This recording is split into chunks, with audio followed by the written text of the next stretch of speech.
Alright, also Gekishin Squadra last night did drop the season 1 update trailer. There's a lot of cool stuff in here. We did get confirmation on the 3 new heroes coming for season 1, which is Super Saiyan 3 Goku, the first character that's coming out. And then over time, Gotenks and Toppo will arrive throughout the season. Same with all these skins, all these emotes, right? The season usually lasts 2 to 3 months, they said, so there's not a specific time frame we have right now. I'm assuming that it's probably going to be, it potentially could be 3 months depending on, you know, are they going to release a character each month, or is it a character every like 3 weeks? I can't say for sure. I'm going to say character every 3 weeks would be at least pretty decently promising, honestly. We'll have to wait and see what they do for that.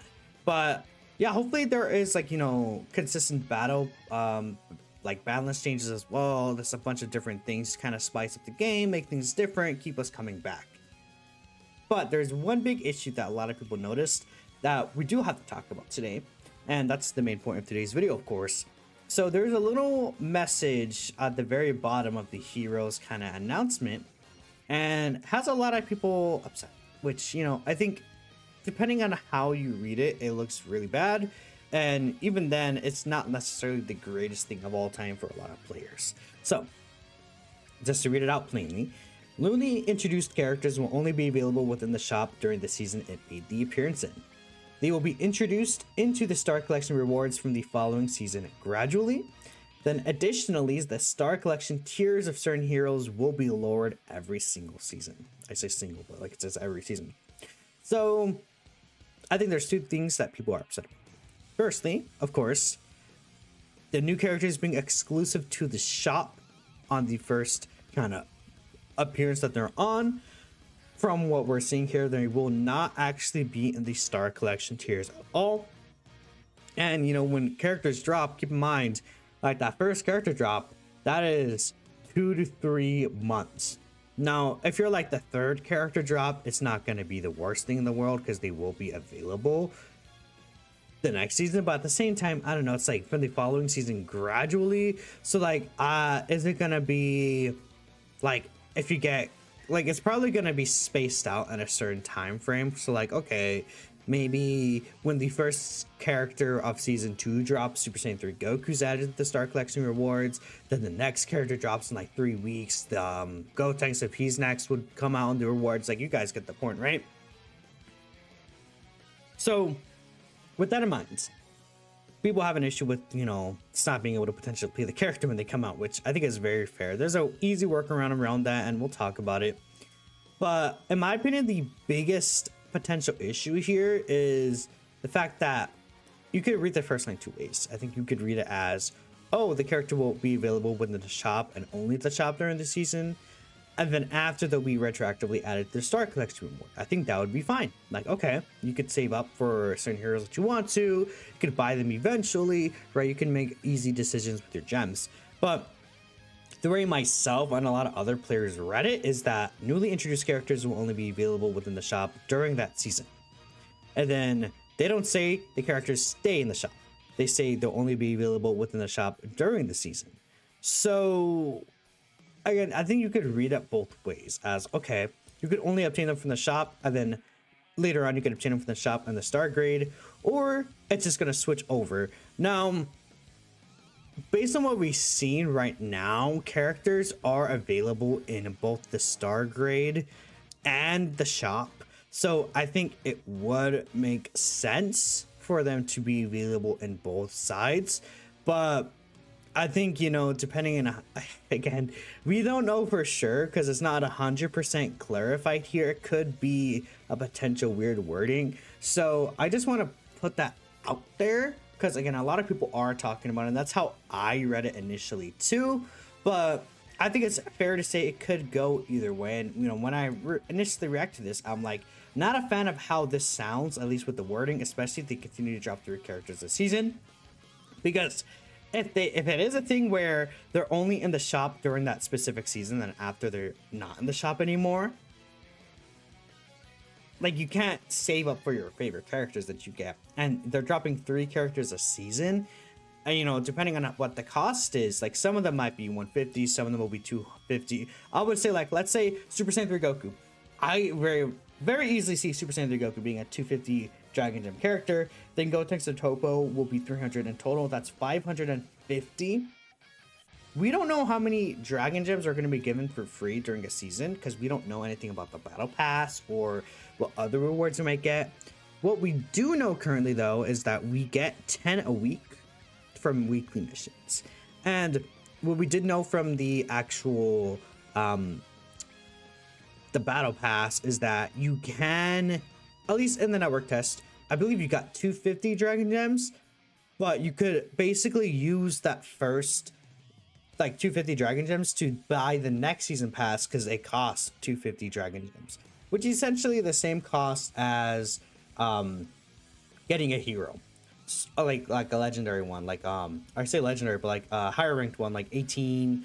I think Hit is in there. And then I very much assume Super Saiyan 3 Goku will be the next character in here. He looks very good. Looks like they put a lot of effort into that guy.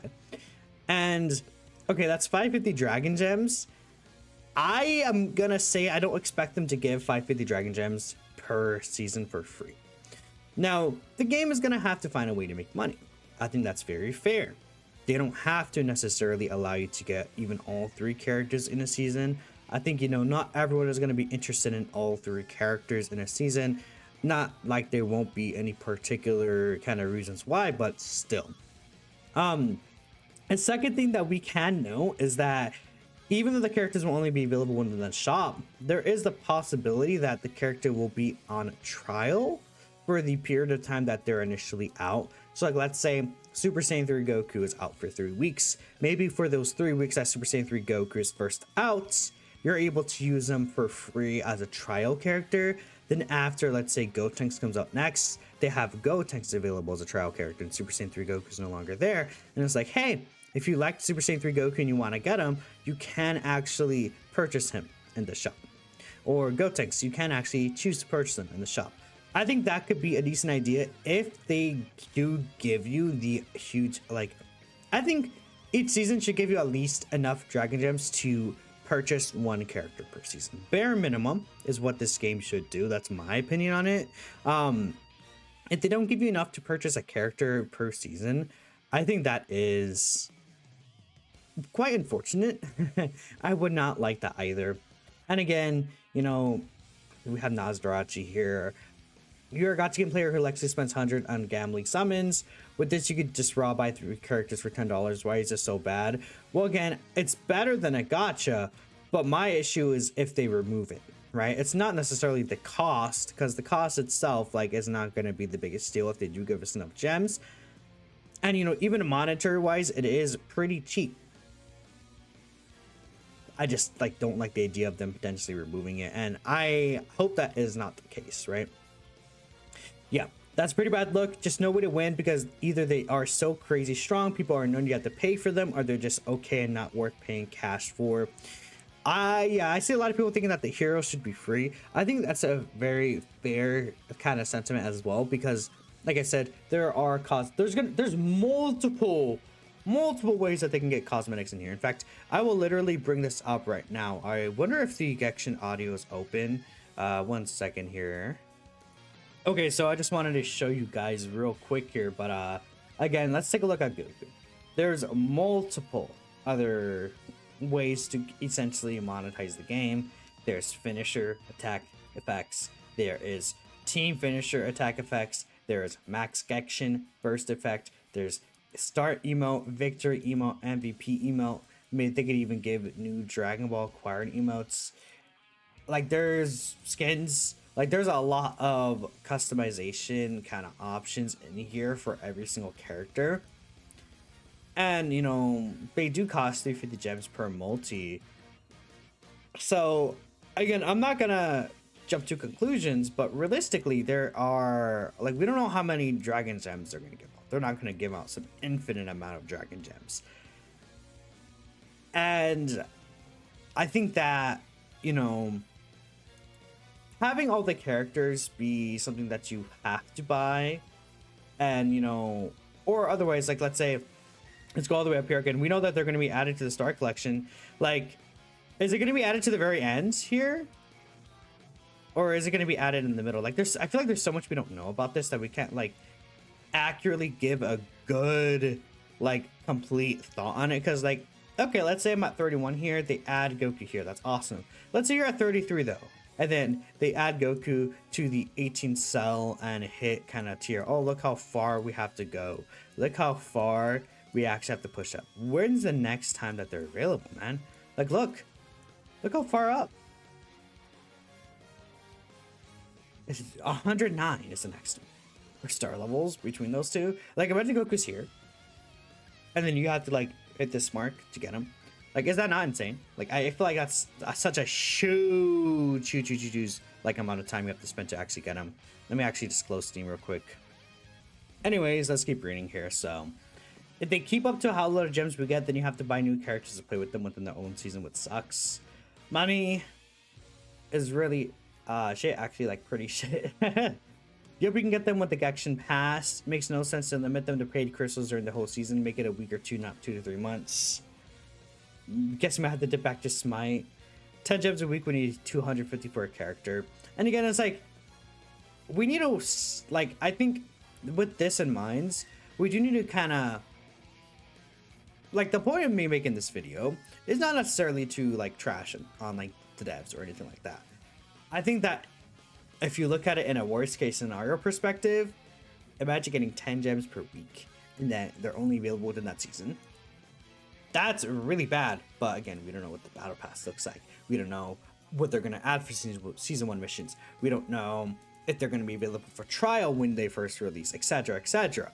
You know, and obviously having the character for trial is not the same as actually owning the character, especially because eventually you're going to not be able to use the character that's on trial anymore, right? And I think I did also make a tweet about that. I'm like, hey, I think it could be, like, at least decent if they're not gonna, like, make the characters free. If they're on trial period for a certain period of time, I might be okay with that. And I do see here, again, trial characters doesn't change that. It's horrible considering we get 10 gems a week, 25 weeks to get one character. They're added to starts only after the season ends, like level 130. Yeah, so, like, yeah, they're just added at the end, man. That's very, very, very far down there. You have to give out decent enough gems in the battle pass free version for people to get at least 1 hero per season, maybe more for missions. If they could at least do that, then it's just too bad of a thing. Still scummy though. This game might be a flop. I wouldn't say that. I wouldn't necessarily say that. Toshi effect. Just buy it's pretty cheap. I understand not everyone has luxuries, but like they could just sell these characters for free. The game wouldn't be able to continue. And again, I do disagree on that to an extent. I feel like selling the characters is not even gonna, like I said, like I think if they sell the characters for gems, I'm not sure too many people have necessarily as big of an issue for this. They just need to increase the amount of gems that we get so that it doesn't take, like Annie said, 25 weeks to get a single character. Like, there's no way that that's gonna be a thing though, right?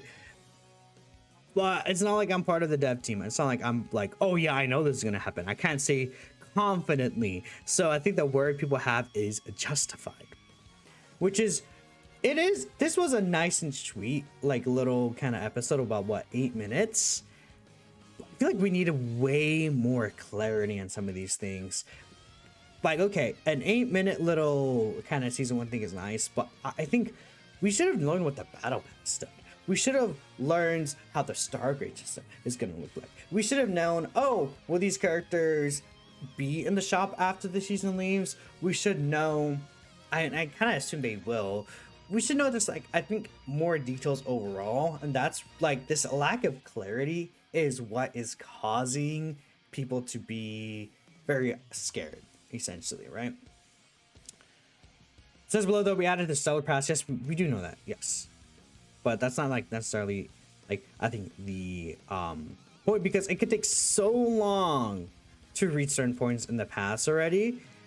But again, that's like something that's also not clear. Like we don't know It says they'll be lowered every season. How is it gonna look like?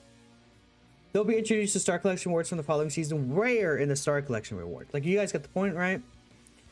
Let's not forget the Battle Pass will give you gems as well as events, so you need to decide whether to spend your gems at gacha, character levels up, or characters as a pay-to-win game, guys. You gotta make money somehow. Well, okay.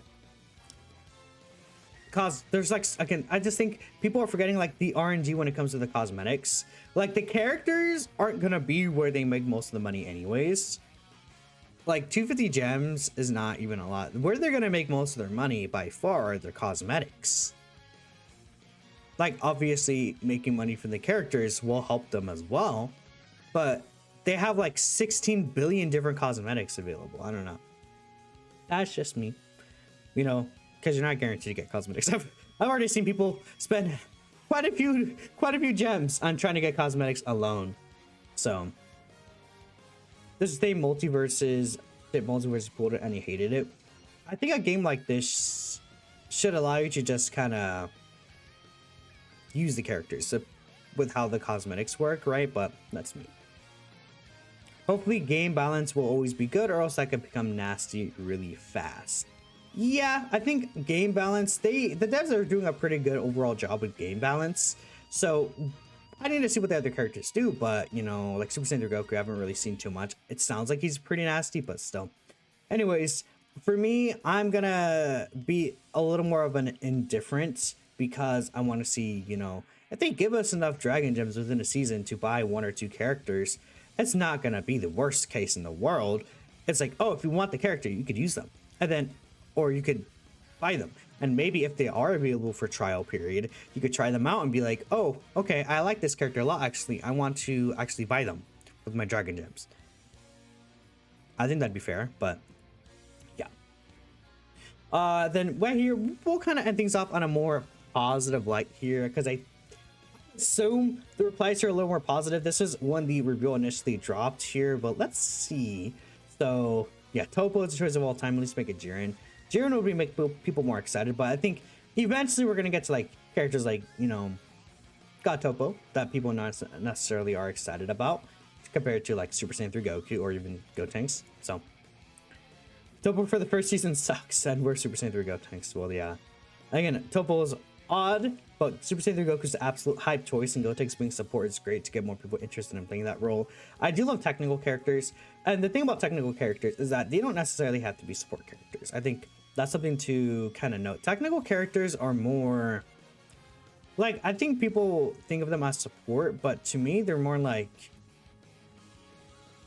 just kind of, it's really just characters that don't fit the archetype of tank and damage, right? Because like Krillin can essentially work as a DPS, but he has like blinding, he has the what's called, I mean, it's pretty much the blinding pretty much on the mark ability, right? But he's kind of closer to DPS. Majibu's like a healer, debuffer, hits kind of like a very unique character, honestly. Gohan's a traditional support. I feel like 17 has like the shield effect, and he's like, oh, you could run 17 as a DPS low key too. Frieza's kind of like moving around the map with the minions. Like, I think that these characters are also, you know, they all are able to move around the map quite a bit. So like, I don't know, I wouldn't necessarily say technical is tied to being, oh, they're a support character. Like, there's 3 characters in here that I think could fit the role of support, but there's 3 that don't. So either way, that's kind of just my little kind of thought to put out there. Wish we didn't get another Goku immediately, but it's still cool. I mean, realistically, getting another Goku makes sense to me, though. Even if it was just Goku Black. OG fans gonna be pissed to got these 3, not King Piccolo. DKP would be awesome. I think one day we'll get to the DKP, but we'll have to wait. More than your thoughts. Awesome. We like the character choices, having to pay money to get them at all stupid. Dragon Ball Code, another good game. Yeah, this is where people started seeing all these things here, so having to wait 2 or 3 months to get a character as free to play sucks where I live. These things are not just $5. These things are expensive. So Big L, hope they change this and make it better, like per season, giving enough gems to buy at least 1. Yeah. And like I said, bare minimum, you should get enough gems per season to buy 1 character. But, you know, people wouldn't be complaining if we had clarity on that. So can't believe it had a better model than Super Saiyan 3 for Sparking Zero. Come on, Sparking Zero looks like a mohawk or something. I think that for what both of them are going in, I like how both of them look. Honestly, I'm not like, oh, Sparking Zero looks terrible. It's funny. Sparking Zero, I think it didn't meet a lot of people's expectations. I was saying this. I was always worried about Sparking Zero just not being able to meet people's expectations, because I think people's expectations are set way too high for the game still. I think even then the game could have been dropped better. I think there should have been more offline mode, more playability, etc. for what the game kind of like the predecessors in the series were. In terms of the designs, though, I think Sparking Zero cooks, except for OGDB Goku. But like, yeah, I like this. I like how this looks. I'm not really like kind of like, oh, I hate how this looks. I would say I do like the Gekishin model better overall, but I don't know. I'm not really like bothered by any of it. So wish Topo was a tank, but if that means maybe Jared's a tank, you're down for that too. And then it's in the good character picks for the first season. Still hype without relying on the big dogs like fusions. Unfortunate it's 2 GBS though, instead of Topo being a tank. Yeah, I said that. I think one off there. Like Topo should have been a tank. I think they should realistically drop a character each role, but also I've seen someone say, well, you know, you can, of course, you have to use 2 attackers per game. So it could be a thing of 2 attackers and then a technical this season. The next season is 2 attackers and a tank. And then they switch back and forth between technical and tank. I think that'd be fine. Maybe once in a while they switch things up. But it makes a lot of sense that they will give us more attackers than technical or tank characters. Well, firstly, it's Dragon Ball anyways. And secondly, again, you could use 2 attackers in a team. So let me know what y'all think. Appreciate y'all for watching. And yeah, I'll just catch you guys in the next video. I'm so excited for season 1. Peace out.